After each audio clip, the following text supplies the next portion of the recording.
subscribe to this channel. Kau yang lebih tahu cara untuk membuka jalanku. Engkau yang lebih mengerti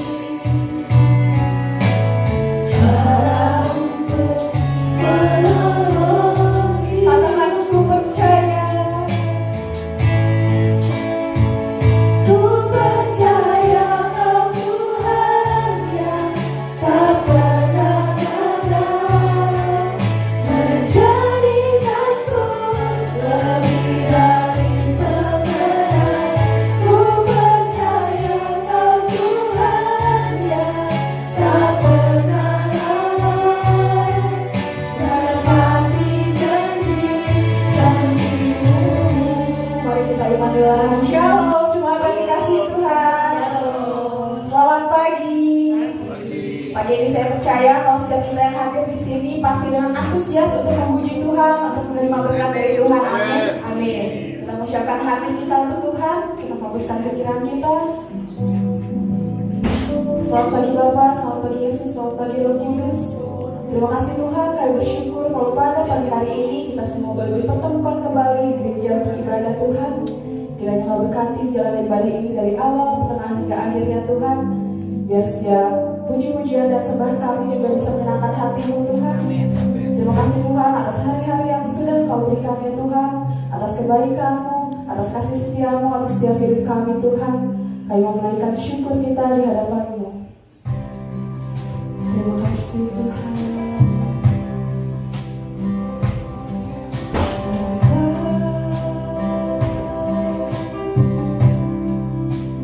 Kalau Kau sungguh baik, kasih-Mu melimpah di hidupku.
saat pagi hari ini semua sehat? Ya, luar biasa ya, puji Tuhan. Tuhan senantiasa memberkati jemaat di tempat ini. Nah, minggu ini banyak libur nih, ya. Udah ada yang liburan duluan juga. Tetapi pagi hari ini yang datang juga, saya percaya berkat Tuhan gak akan kemana-mana ya. Puji nama Tuhan. Saudara, yang namanya kehidupan itu pasti ada pergerakan, betul? Kalau yang gak bergerak itu namanya mati, ya. Dunia mengalami kemajuan yang semakin pesat, apalagi sejak era digital dimulai. Wah, setiap waktu banyak sekali perubahan dan kemajuan. Kita mungkin yang sudah di usia yang cukup lanjut, mungkin agak ketinggalan nih sama teknologi ini ya.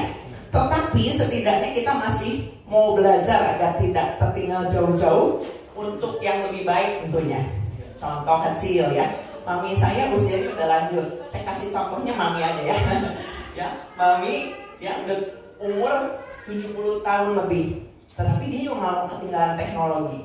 Ya, punya HP, dia mau belajar walaupun kadang suka lupa ya. Suka lupa nanya lagi ini gimana. Setidaknya itu contoh kecil aja. Ada banyak perubahan yang terjadi sehingga kita yang udah usianya makin tinggi di sekarang ini banyak tertinggal. Saya aja juga banyak ketinggalan. Dulu saya waktu kuliah di arsitektur ya, AutoCAD baru dimulai. Saya mau belajar udah agak ketinggalan karena udah di semester akhir. Wah, sekarang saya bingung saudara ya. Udah bukan udah nggak zaman. Maksudnya kalau dulu drafter kan pakai mesin gambar, di rumah juga masih ada tuh buat mesin gambarnya.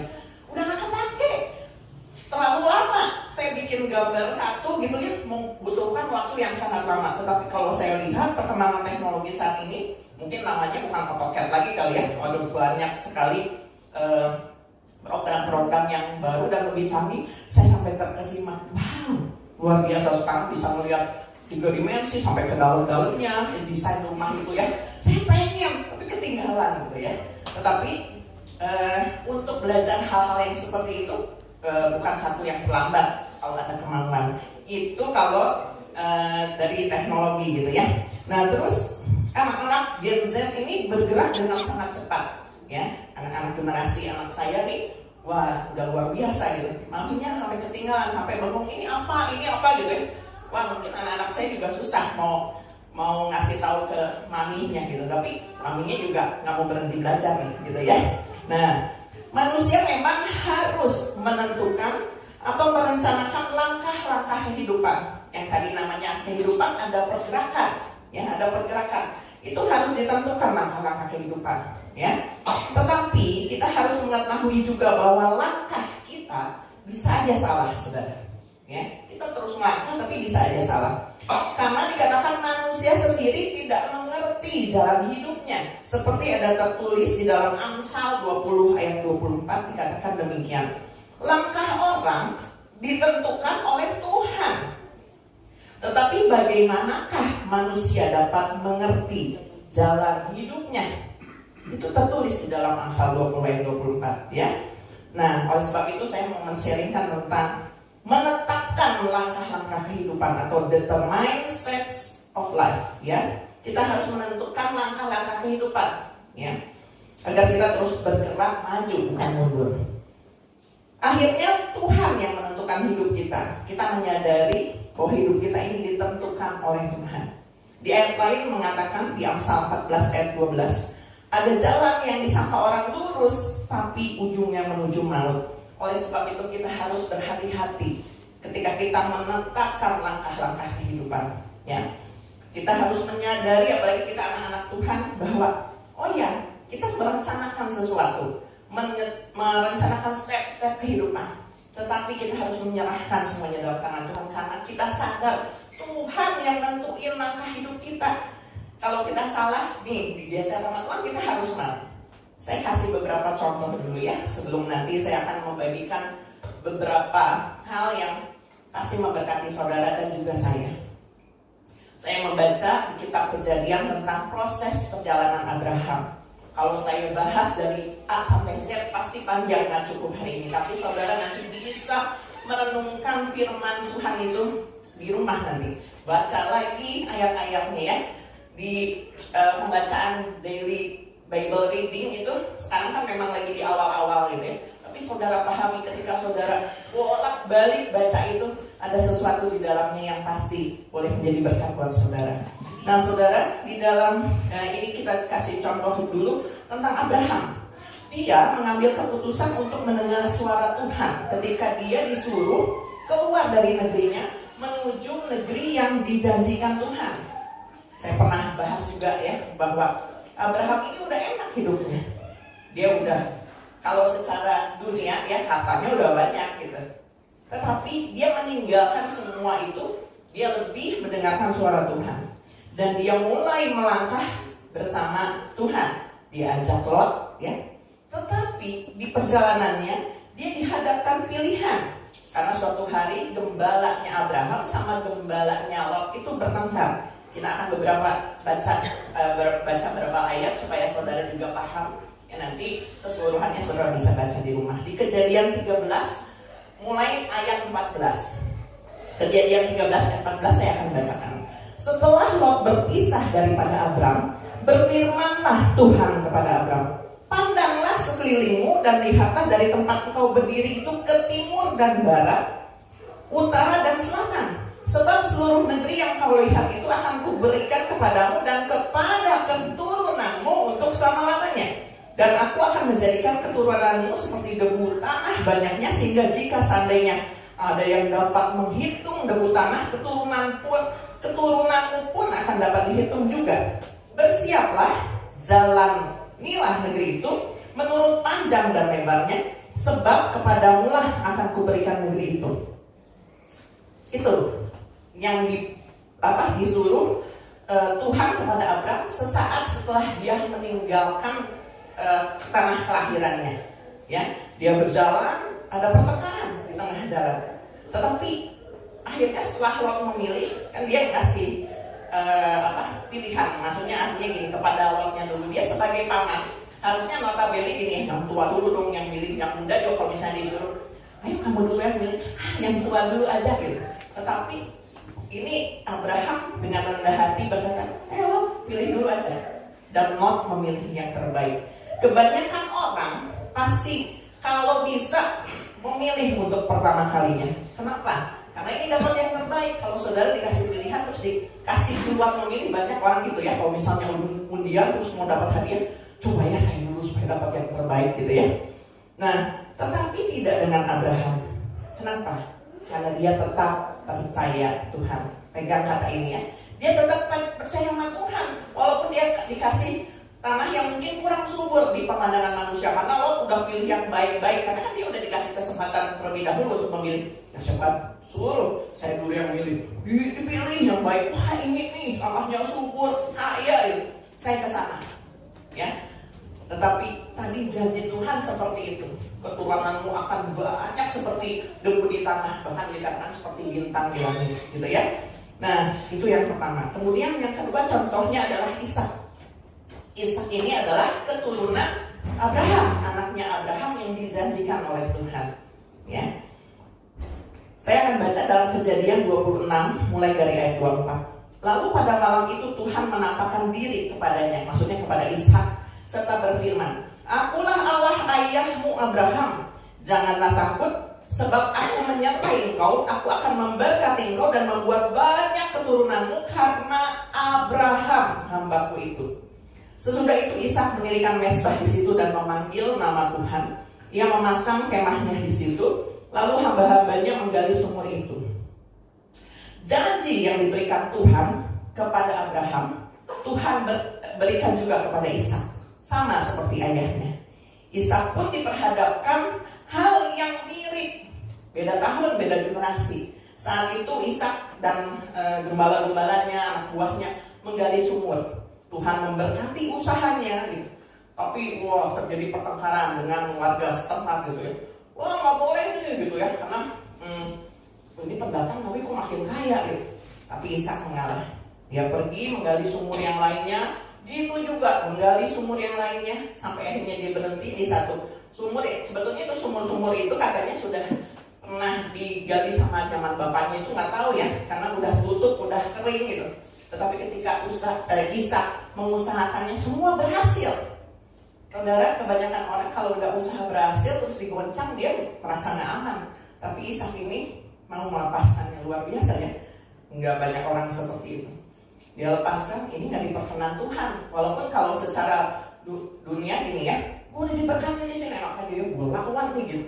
Tapi Ishak tidak. Dia menggali yang lain, Tuhan berkati. Gitu juga sampai akhirnya di satu titik berhenti, di situ dia diberkati, ya. Ishak mengalah, tapi ketika dia menggali sumur terus ya, ini artinya apa? Dia terus berusaha dan dikatakan Tuhan memberkati. Intinya adalah dia pegang janji Tuhan. Dia percaya bahwa Tuhan akan memberkati. Walaupun yang digali itu sumurnya asalnya kering, tetapi itu luar biasa. Karena Tuhan, bukan karena Ishaknya. Tapi tetap ada perjuangan kan. Ishaknya nggak mengalah, tapi nggak menyerah gitu ya. Nggak, oh ya udah gitu. Mungkin ini udah jalan nasibku, enggak. Tapi dia terus berjuang dan berhasil. Itu yang kedua. Yang ketiga adalah Yakub. Yakub ini adalah keturunan dari Ishak. Dalam Kejadian 35 ayat 11, lalu firman Allah kepadanya, Akulah Allah yang Maha Kuasa, beranak cuculah dan bertambah banyak. Satu bangsa, bahkan sekumpulan bangsa-bangsa akan terjadi daripadamu, dan raja-raja akan berasal daripadamu. Kemudian, dan negeri ini yang telah kuberikan kepada Abraham dan kepada Ishak akan kuberikan kepadamu dan juga kepada keturunanmu. Lalu naiklah Allah meninggalkan Yakub dari tempat ia berfirman kepadanya. Kemudian Yakub mendirikan tugu di tempat itu, yaitu tugu batu. Ia mempersembahkan korban curahan dan menuangkan minyak di atasnya. Yakub menamai tempat di mana Allah telah berfirman kepadanya, Betel. Saudara, lihat 3 generasi dari Abraham, Ishak dan Yakub. Allah menjadikan yang sama. Kenapa? Karena 3 generasi ini tetap mengandalkan Tuhan, tetap percaya kepada Tuhan. Ada keturunan Ishak yang lain kan, Esau. Kenapa nggak ke Esau? Karena itu adalah kedaulatan Tuhan. Kalau kita lihat ya, Esau ini kan anak pertama gitu. Kok bukan Esau yang diberkati? Kenapa Yakub gitu? Oh, Esau berdosa, Yakub juga berdosa gitu ya. Dia pernah menipu karena untuk mendapatkan berkat dari bapaknya, dia menipu walaupun disuruh sama ibunya. Tetapi itu kedaulatan Tuhan, saudara. Ya. Tetapi Yakub pun belajar banyak hal dalam proses kehidupan sehingga akhirnya dia bertengkar sama Esau gara-gara itu ya hak kesulungannya. Esau kan menyerahkan hak kesulungannya itu juga karena Tuhan mengetahui hati setiap orang. Nggak ada yang tahu kan, Yakub juga nggak ada yang tahu. Tapi Allah mengetahui hati Yakub dan hati Esau. Esau menjual hak kesulungannya sehingga dia berpindah, artinya tidak mengikuti Allah Israel, Allah yang benar. Sehingga akhirnya memang terjadi apa yang ucapan berkat ayahnya. Yakub yang diberkati walaupun dia hidup dalam pelarian karena dia merasa bersalah. Dia pergi karena takut dibunuh oleh kakaknya. Dia pergi berkelana sampai dia bergumul, dikatakan dengan Allah sendiri ya. Dan dikatakan Yakub ini nggak menyerah. Dan dia mempertaruhkan tahun demi tahun. Kita tahu ya perjalanan kisah cintanya Yakub. Ketika dia sampai di satu negeri, dia jatuh cinta sama seorang wanita, Rahel. Dia rela bekerja 7 tahun untuk mendapatkan perempuan itu. Tetapi ditipu sama mertuanya. Yang dikasih kakaknya, kakak ceweknya Rahel gitu. Dan dia mau bertahan lagi 7 tahun untuk mendapatkan Rahel. 14 tahun untuk mendapatkan Rahel. Dan itu bukan perjalanan yang singkat. Ada berapa banyak orang yang mudah menyerah. Ketika kita diperhadapkan pilihan dan kesulitan hidup, aku menyerah, padahal Tuhan bilang sedikit lagi. Tapi Yakub dikatakan di dalam prosesnya 14 tahun itu dia banyak belajar banyak hal. Mungkin dia ngerasa ya, gue ditipu nih sama mertuanya. Itu saya percaya Yakub tuh mendapat pelajaran penting. Sehingga ketika akhirnya dia mendapatkan Rahel dan keturunan banyak cerita yang bisa kita ambil pelajarannya dari Yakub juga, tapi saya nggak bercerita gitu ya. Tetapi dari hal ini lihat bahwa Tuhan yang menentukan langkah-langkah kehidupan mereka. Asal dikatakan tadi ya, Abraham ini percaya sama Tuhan dan tetap terus ikut Tuhan, ada penyertaan Tuhan. Demikian juga sampai keturunannya Ishak, Yakub. Walaupun Yakub dalam prosesnya menemui banyak kesulitan, dia harus menipu gitu. Tetapi perasaan bersalah itu pasti ada. Kenapa? Karena pada akhirnya di tahun ke-14 itu dia pengen keluar dari rumah mertuanya, dan dia punya impian atau punya harapan dia bisa berdamai dengan kakaknya. Itu pasti proses, saudara. Ada perasaan, aduh enak nih gitu ya. Dan itu menurut saya merupakan satu pertobatan. Dia mengambil keputusan untuk mengadakan perdamaian untuk bersama kakaknya. Walaupun prosesnya dia deg-degan, dikatakan dia diampuni nggak ya sama kakaknya, tetapi dia mengambil langkah yang benar. Itu namanya proses, saudara. Seseorang yang tadinya mungkin tidak baik, punya karakter nggak baik, tetapi ketika kehidupannya terus dipimpin oleh Tuhan, pasti ada kebaikan di dalamnya, ya. Orang yang berjalan dengan Tuhan akan menemui banyak kebaikan, ya, dan pelajaran-pelajaran, dan kasihnya pasti semakin besar. Walaupun menemui banyak kesulitan, tapi pasti akan berhasil. Kita akan baca dalam Mazmur 126 ayat ke-4 sampai yang ke-6. Mazmur 126 ayat 4 sampai 6. Pulihkanlah keadaan kami ya Tuhan, seperti memulihkan batang air kering di tanah Negeb. Orang-orang yang menabur dengan mencucurkan air mata akan menuai dengan bersorak-sorai. Orang yang berjalan maju dengan menangis sambil menabur benih, pasti pulang dengan sorak-sorai sambil membawa berkas-berkasnya. Saudara, mungkin perjalanan hidup kita pernah melewati proses ini, atau saat ini pun saudara sedang mengalaminya. Proses yang penuh air mata dikatakan. Kita harus berjalan maju terus menabur, tetapi jangan berhenti, saudara. Ketika saudara meninggalkan taburan itu nggak ada hasil, saudara. Saudara harus berjalan maju walaupun tadi dengan susah payah, dengan menangis mencucurkan air mata. Tetapi dikatakan terus tabur kebaikan, walaupun saat ini belum kelihatan hasilnya. Tetapi percayalah, ketika Tuhan menyertai kita, kita akan terus dikuatkan, dan dikatakan mengalami pemulihan demi pemulihan sampai kita menuai hasilnya. Amin, saudara. Jadi jangan menyerah. Di tengah jalan mungkin ada yang menghalangi kita, ingin mengganjal kita gitu. Tetapi kalau kita pastikan kita dikatakan tetap berpegang kepada prinsip kebenaran firman Tuhan, dia akan diberkati, ya. Yang penting adalah di dalam Mazmur 119. Mazmur 119 ayat 59 sampai 60. Aku memikirkan jalan-jalan hidupku dan melangkahkan kakiku menuju peringatan-peringatanmu. Aku bersegera dan tidak berlambat-lambat untuk berpegang pada perintah-perintahmu. Saudara, tadi di awal saya bilang, sekarang teknologi makin canggih. Kalau kita nggak banyak belajar, kita ketinggalan. Itu dalam hal teknologi di dalam dunia. Di dalam Tuhan pun demikian, saudara. Ada prinsip gini, alon-alon. Nggak apa-apa alon-alon, asal kelakon gitu ya. Tetapi dalam rohani, saudara, oke, ada prosesnya. Tapi saudara nggak boleh berlambat-lambat, saudara.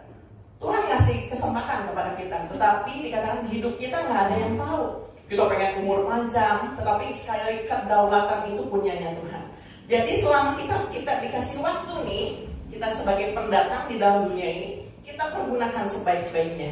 Dikatakan, aku melangkahkan kakiku, pastikan melangkahkan kaki kita menuju peringatan-peringatan Tuhan.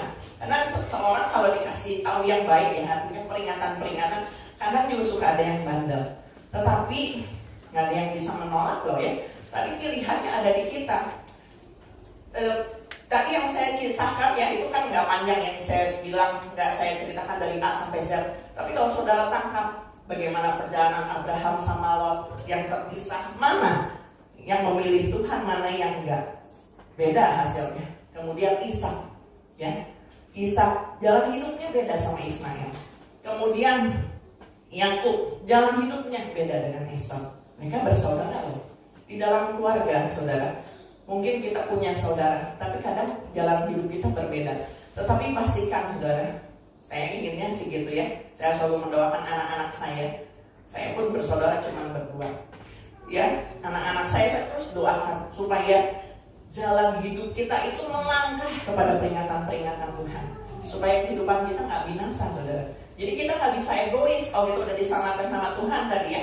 Kasih kita akan bertambah besar dalam hal ini. Aku ingin nih, keluargaku ini diselamatkan gitu, nggak mikirin diri sendiri. Yang penting gue selamat gitu. Agama memang mengajarkan kebaikan, tetapi satu-satunya jalan keselamatan adalah Tuhan Yesus Kristus. Pastikan saudara ada di jalan itu, ya. Berpegang kepada perintah-perintahku, bersegera, jangan berlambat-lambat, jangan tunda-tunda waktu. Ya, kita berpacu dengan waktu. Waktunya nggak bisa kita hentikan. Dulu saya pernah nonton film lagi zaman muda. Saya dulu suka film misteri gitu ya, horor-horor, tapi enggak sekarang ya. Itu mempengaruhi pikiran tuh ya. Gitu ya, padahal itu dunia khayal gitu ya. Dulu ada waktunya diberhentikan, enak banget ya. Misalnya gue mau ngapain tuh, dia berhenti semua pada kaku gitu ya. Saya mau jadi menghayal, luar biasa nih, dia bisa berkeliaran kemana-mana ngelakuin dulu apa gitu. Begitu, waktunya jalan lagi gitu. Nggak ada gitu ya.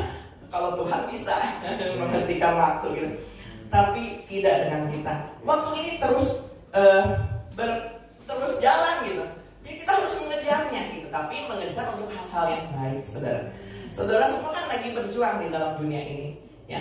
Yang kerja, yang usaha, yang sekolah, saudara ada target dikejar gitu. Tapi saudara nggak boleh lambat-lambat. Yang sekarang ini lagi berusaha usahanya sepi, jangan nyerah. Tadi dikatakan tetap melangkah. Amen. Ya, walaupun mencucurkan air mata lu, kalau udah nangis sampai usaha gitu, Tuhan gitu ya. Gitu. Tetapi kalau kita masih manggil Tuhan, itu luar biasa, saudara. Tuhan mendengar doa-doa saudara. Dan dikatakan lakukan dengan segenap hati sampai akhirnya kita sendiri dibentuk, kasih kita dibentuk, karakter kita dibentuk. Nggak kerasa loh, saudara. Ya, jangan hidup di masa lalu yang buruk. Tetapi kita ingat waktu pertama kali kita kenal Tuhan Yesus, atau belum ada yang belum bicara sama Tuhan gini, Tuhan masuklah dalam hatiku menjadi juru selamat satu-satunya. Ada yang belum lakukan itu, lakukan sekarang sebelum terlambat ya. Jadi saudara harus pegang teguh, saudara, ya, bahwa perjalanan hidup kita ini semua ditentukan oleh Tuhan, ya. Amsal 4 ayat 18 dikatakan, tetapi jalan orang benar itu seperti cahaya fajar yang kian bertambah terang sampai rembang tengah hari. Dunia ini terus menuju kegelapan. Emang teknologinya makin bertambah baik mungkin ya. Semua pengen membangun dunia ini, tapi kalau satu kelak dunia ini ditentukan Tuhan berakhir seperti zamannya Nuh, juga banjir datang, nggak ada yang bisa mencegah hal itu kalau Tuhan udah tentuin. Ya, hari apa kiamat kita nggak tahu gitu ya, karena kedatangan Yesus pun seperti pencuri. Atau seperti zaman Lot, Sodom dan Gomora dihancurkan, nggak ada yang tahu. Keadaan tenang seperti ini, tiba-tiba ada tsunami, tiba-tiba ada gempa bumi yang menghancurkan, tiba-tiba ada perang, kita nggak ada yang tahu. Tetapi pastikan langkah kehidupan kita ini harus seperti cahaya fajar, dikatakan. Walaupun makin gelap, tapi hidup kita harus makin terang, jangan ikut-ikutan gelap ya. Puji Tuhan. Minta hikmat Tuhan agar langkah kita ditetapkan oleh Tuhan dan bukan karena pikiran kita ya semata. Kita bisa merancangkan, pasti semua ingin merancangkan kebaikan ya. Tapi ada juga kalau yang nggak kenal Tuhan, rancangannya selalu jahat loh, saudara. Tetapi saya mau tambahkan anak-anak Tuhan yang percaya sama Tuhan, jangan hanya berpikir dengan pikiran manusia, karena berkat Tuhan itu yang selalu dibilang di firman Tuhan, kadang nggak bisa diduga oleh pikiran kita, ya. Kita mintanya apa, Tuhan kasih yang luar biasa, itu aja percayain sama Tuhan. Gitu ya, jangan berpikiran jelek, pokoknya terus maju sampai akhirnya Tuhan menggenapi rencananya. Ayo, pengen rencana kita yang terlaksana atau rencana Tuhan yang terlaksana? Rencana Tuhan, karena kita tahu rencana Tuhan lebih baik dari rencana kita. Kita ngerencanain nggak apa-apa ya, tetapi serahkan rencana Tuhan itu pasti yang terbaik. Tadi terbukti dari perjalanan Abraham, Ishak sama Yakub, semuanya dikasih yang luar biasa ketika mereka tetap mengandalkan Tuhan. Di ayat yang terakhir kita akan baca di dalam Mazmur 37. Ini adalah juga merupakan poin-poin yang penting, dan saya harap ini menjadi juga satu moto dalam berkat dalam kehidupan saudara. Pegang teguh janji Tuhan ini ya. Mazmur 37 ayat 23 sampai agak panjang nih. Sampai ayat 27 dulu ya. Mazmur 37 ayat 24 sampai 27. 23. Tuhan menetapkan langkah-langkah orang yang hidupnya berkenan kepadanya. Apabila ia jatuh, tidaklah sampai tergeletak, sebab Tuhan menopang tangannya. Dahulu aku muda, sekarang telah menjadi tua, tetapi tidak pernah kulihat orang benar ditinggalkan, atau anak cucunya meminta-minta roti. Tiap hari ia menaruh belas kasihan dan memberi pinjaman, dan anak cucunya menjadi berkat. Kemudian di ayat 27, jauhilah yang jahat dan lakukanlah yang baik, maka engkau akan tetap tinggal untuk selama-lamanya. Kita loncat ke ayat 34. Nantikanlah Tuhan dan tetap ikutilah jalannya, maka ia akan mengangkat engkau untuk mewarisi negeri, dan engkau akan melihat orang-orang fasik dilenyapkan. Kemudian ayat 37, perhatikanlah orang yang tulus dan lihatlah kepada orang yang jujur, sebab pada orang yang suka damai akan ada masa depan. Nah, ini nama firman Tuhan ini ya saudara, harus kita pegang, sama seperti Abraham, Ishak sama Yakub memegang janji Tuhan. Mungkin di zaman Abraham, nggak tahu ya, kan saya nggak bisa membaca pikiran Abraham, tapi yang kita tahu Abraham itu kan dapat julukannya gini, bapak orang percaya. Berarti dia percaya sama Tuhan. Bahkan di saat Ishak yang dilahirkan, yang katanya dijanjikan Tuhan anak perjanjian, disuruh diserahkan kepada Allah gitu ya, untuk dikorbankan, Abraham tuh sampai taat. Berarti kan dia percaya penuh sama Tuhan gitu ya. Nah, waktu Allah menyanyikan keturunanmu akan banyak, Sarah yang agak nggak percaya, ketawa ya, aku udah tua, aku udah mati haid, gimana aku bisa punya anak? Dapat juga kan anak satu gitu. Mungkin berpikir lagi ya, kalau seorang manusia cuma satu, gimana bisa jadi bangsa yang besar dan tidak terhitung. Tetapi itu digenapi keturunannya di Yakub ya. Yakub ini menghasilkan 12 suku Israel. Itu menjadi bangsa yang besar. Digenapinya di generasi ketiga. Saudara percayalah, ketika mungkin dalam kehidupan saudara harus belajar begitu. Apalagi kalau saudara punya keturunan, nggak mungkin kan orang tua mendoakan yang jelek untuk anaknya. Pasti doain kan anaknya, diberkati. Walaupun anaknya mungkin dalam masa pertumbuhannya ada yang bandel, ada yang orang tua pasti sayang sama anaknya, mendoakan yang terbaik. Lihat ya saudara, kalau orang tua mewarisi tadi takut akan Tuhan, bekalnya firman Tuhan, anak-anaknya seharusnya juga seperti itu. Jadi kita punya tanggung jawab moral saudara.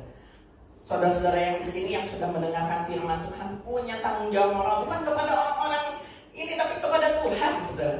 Saudara dikasih kepercayaan sebagai orang tua, melahirkan anak, itu tanggung jawab saudara, dititipkan sama Tuhan. Pasti harus merawat sebaik-baiknya. Tapi orang tua punya keterbatasan kan. Mungkin secara ekonomi kita tidak bisa memberikan secara keseluruhannya. Kalau yang dikasih berkat yang luar biasa mungkin ya bisa nyokolahin anaknya tinggi-tinggi. Tapi sekali lagi itu pikiran manusia saudara. Kalau mungkin saat ini saudara sebagai orang tua, aku mah orang sederhana, aku nggak bisa nyokolahin anakku tinggi-tinggi. Tetapi kalau saudara pegang janji Tuhan ini, Tuhan menetapkan langkah-langkah orang yang hidupnya berkenan kepada Tuhan. Itu pegang saudara. Saudara nggak bisa menentuin jalan kehidupan anak-anak saudara. Saudara hanya bisa berdoa. Tapi ketika saudara berdoa dengan tulus, cucuran air mata itu tadi menabur ya, saudara akan lihat kemuliaan Tuhan akan dinyatakan untuk anak-anak kita. Nggak bisa saudara. Itu harus diwariskan, warisannya iman saudara.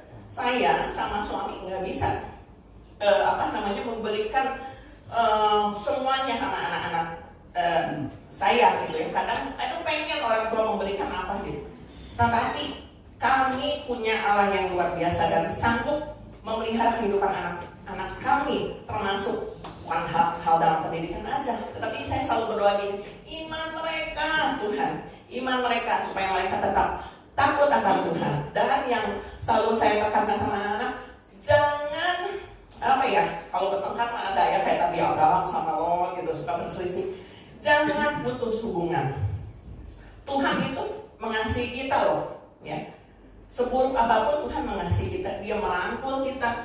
Nah, ini merupakan tanggung jawab kita di antara keluarga, harus nyatuin. Makanya tadi dikatakan ya, Tuhan nggak menjanjikan kita mulus toh. Sebetulnya tadi ada perkataan kan, apabila ia jatuh, mungkin kita bisa jatuh di kehidupan, tapi nggak sampai tergeletak.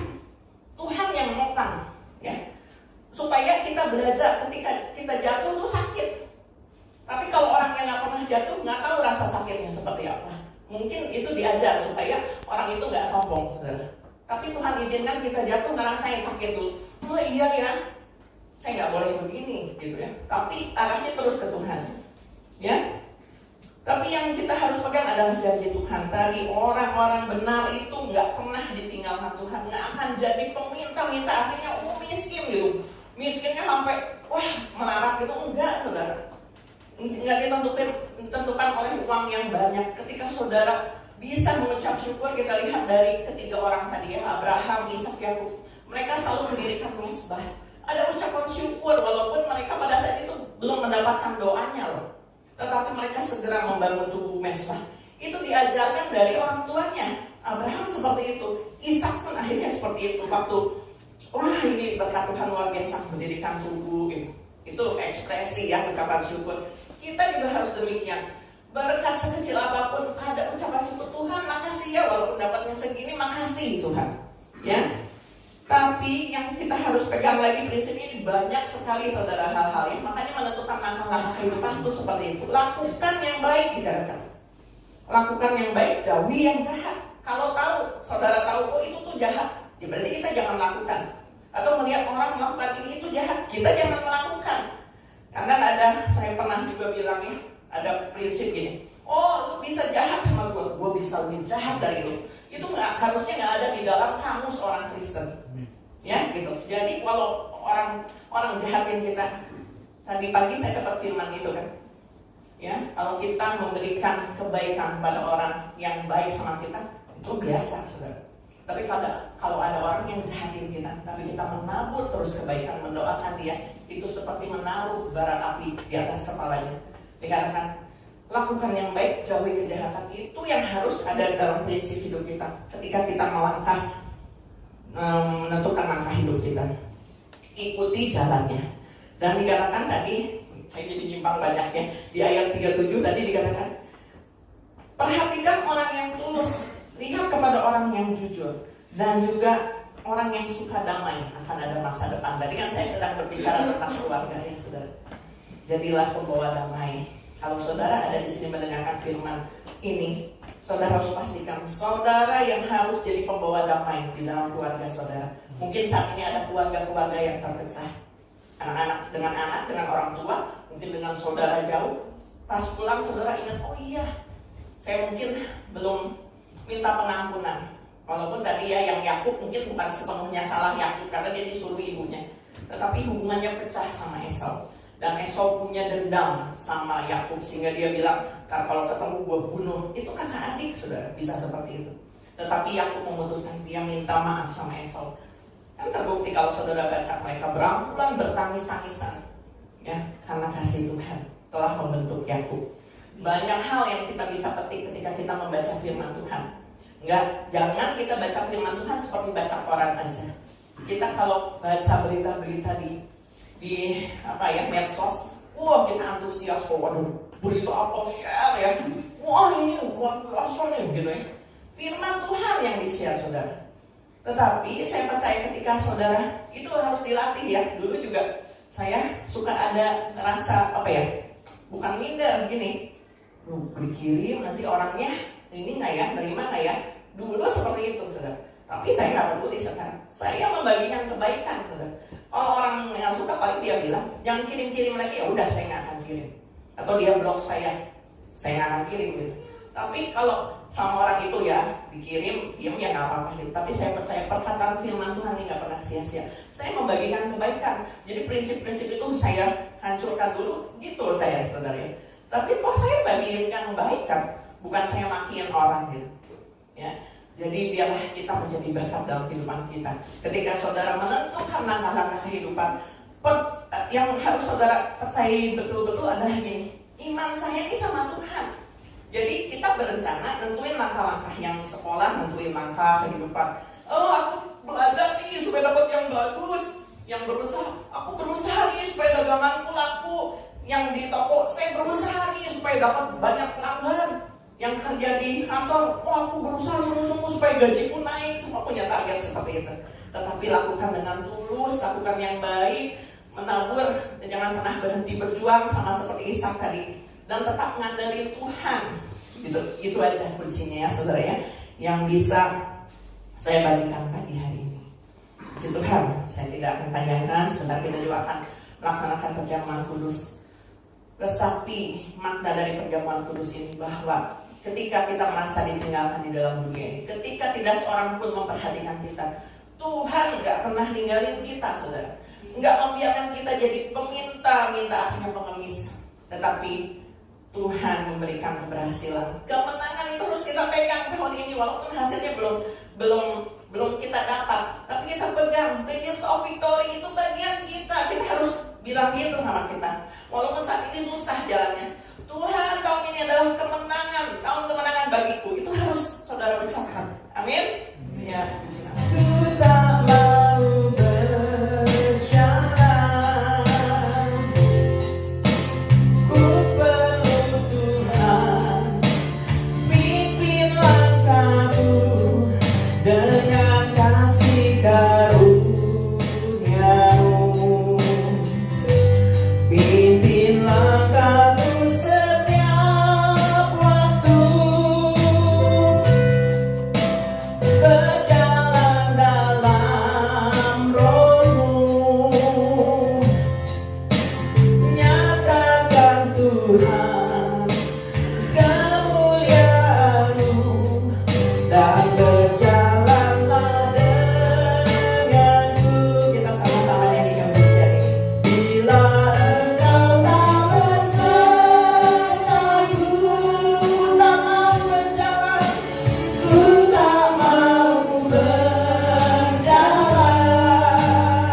Bila engkau tak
dibagikan hari ini? Amin. Amin. Tiba saatnya kita akan akhiri ibadah pada pagi hari ini. Saya undang untuk bagi teguh.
Menetapkan langkah-langkah kami bersama dengan Tuhan.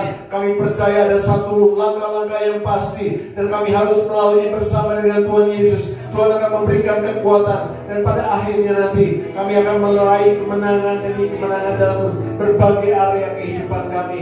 Terima kasih Bapak yang datang pada hari ini sudah disembuhkan oleh Tuhan, yang datang pada hari ini sudah diberikan kekuatan oleh Tuhan, sudah diberikan jalan keluar, dan semua doa-doa kami sudah dijawab oleh Tuhan. Terima kasih untuk semua berkat-berkat yang Tuhan sudah berikan dalam kehidupan kami. Kami juga berdoa yang masih ada di rumah-rumah Tuhan Yesus, yang mungkin mereka sakit nggak bisa datang ke tempat ini. Tuhan sembuhkan dengan sempurna, supaya mereka boleh melangkahkan kakinya untuk ibadah onsite. Terima kasih Bapak, terpuji nama-Mu Yesus, dari kekal sampai kekal. Saudaraku, mari kita angkat tangan kita. Diberkatilah saudaraku, diberkatilah saudaraku. Terimalah berkat dari surga, berkat dari Allah Bapa, Allah Putra, dan Allah Roh Kudus, memberkati kehidupan nikahmu, memberkati keluargamu, memberkati pekerjaan dan hasil kerjamu, memberkati kesehatanmu, memberkati studimu, mulai pagi hari ini sampai Tuhan Yesus datang kembali. Yang sudah terima berkat sama-sama katakan amin. Tetap angkat tangan saudara dan angkat pujian.